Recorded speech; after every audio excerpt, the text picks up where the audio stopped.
अगर आप लखनऊ यूनिवर्सिटी के एलएलबी थर्ड ईयर के लिए आप तैयारी प्रिपरेशन कर रहे हैं तो आपको आप इसमें देखा जाए तो इसमें 100 क्वेश्चन आते हैं, जिसमें से हर क्वेश्चन एक एक नंबर 2-2 नंबर का होता है, सॉरी, और 2-2 नंबर का होता है, और टोटल मिला के नंबर 200 नंबर का इस बार हुआ था एग्ज़ाम 2021 में देखा जाए तो।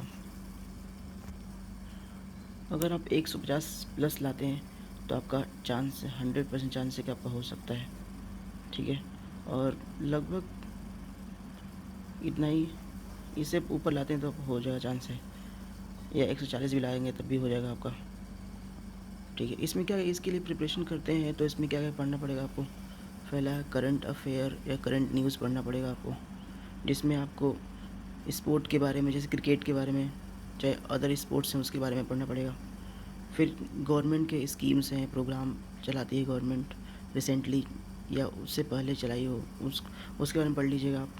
फिर इंटरनेशनल न्यूज़ को भी ध्यान रखिएगा, साइंस एंड टेक्नोलॉजी में जो भी हो रहा है, जोग्राफी से रिलेटेड जो भी हुआ हो उसको ध्यान रखिएगा, या इंफ्रास्ट्रक्चर से रिलेटेड जैसे कि डेवलपमेंट हो रहा है उसको भी याद रखिएगा। जनरली गवर्नमेंट का schemes and program, sport and science and technology, international news को ध्यान रखिएगा। फिर कॉन्स्टिट्यूशन पे आते हैं, जिसमें आपको पार्ट्स, आर्टिकल्स, शेड्यूल्स, जो शेड्यूल्स होते हैं उसको ध्यान में रखिएगा, किसमें क्या दिया गया है।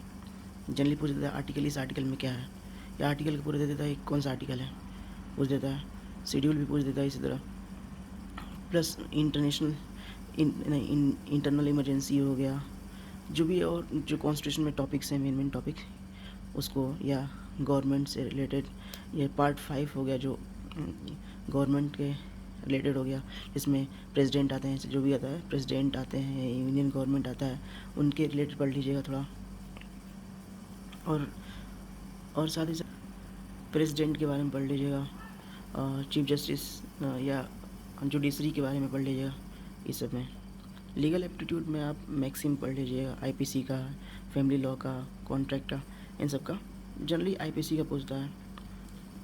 और फिर उसके बाद सेक्शन पढ़ लीजिएगा, इसमें कौन आईपीसी में सेक्शन कौन, कभी कभी आईपीसी से सेक्शन पूछ लेता है, कॉन्ट्रैक्ट से भी पूछ लेता है, पता नहीं उतना नहीं चांस है, लेकिन आईपीसी जनरली पूछता है। फैमिली लॉ का भी पूछ सकता है, कुछ मैक्सिमम आईपीसी का पूछता है, जनरली कई बार पूछता है। फिर जुरिस्प्रूडेंस के बारे में पढ़ लीजिएगा, कौन सा जुरिस्ट है, क्या करता है, क्या करते हैं, क्या उनका थॉट्स है उसको। फिर उसके बाद साइंस एंड सोशल साइंस के बारे में पढ़ना है। साइंस में जैसे पॉलिटिकल साइंस हो गया, हिस्ट्री हो गया, ज्योग्राफी हो गया, इकोनॉमिक्स हो गया, इन सबको आप जनरली 6 से 10 क्लास की जो बुक है उसको लेके पढ़ लीजिए, क्योंकि आप ऑलरेडी पढ़े हैं, उसको कल रिवीजन करना है। एग्ज़ाम से 10 दिन पहले उसको एक बार लाइन बाई लाइन या पढ़ लेंगे तो कर लेंगे, कोई ज़्यादा टेंशन की बात नहीं है। फिर साइंस में भी उसे वही कर लीजिए। तो आप जनरली इन सब चीज़ों में आप निकाल सकते हैं, अगर इसको इतना पढ़ लिए इस क्लास का। तो रीजनिंग एंड मेंटल एबिलिटी में रीजनिंग पढ़ लीजिए, जैसे आप एक लेवल का रीजनिंग आप जानते हैं, रोज़ सॉल्व करते हैं, एक कोई बुक लिए खरीदे हुए तो उसको सॉल्व करते हैं तो आप कर लेंगे, उतना हार्ड नहीं आता है। मैथ में जैसे कि एरिया हो गया, डिस्टेंस हो गया, टाइम के बारे में पूछता है, और वॉल्यूम जो होता है उसके बारे में पूछ लेता है। आप इसको भी कर लेंगे अगर मैथ को थोड़ा बड़ा जानकारी है तो, उतना हार्ड नहीं आता है। तो ये सब सिस्टम है इसका प्रिपरेशन करने। अगर आप इसी के दायरे में अगर करते हैं तो आप इसको एग्ज़ाम को पास कर लेंगे, इतना हार्ड नहीं है। Thank you so much. Example में यहाँ पे मैक्सिम दिया गया है, एक्टस नॉन फेसिट रेनोस नीसी मेन सिट्रेया, इस तरह भी है। इसी को ऐसा ही इसको एक कॉपी पे लिख लीजिएगा पूरा, और उसको एक बार बढ़िया समझिएगा कि क्या बोलता है। ज़्यादा नहीं, मतलब जो मेन टॉपिक्स हैं, मेन पॉइंट्स हैं उन्हीं को पढ़िएगा, हो जाएगा।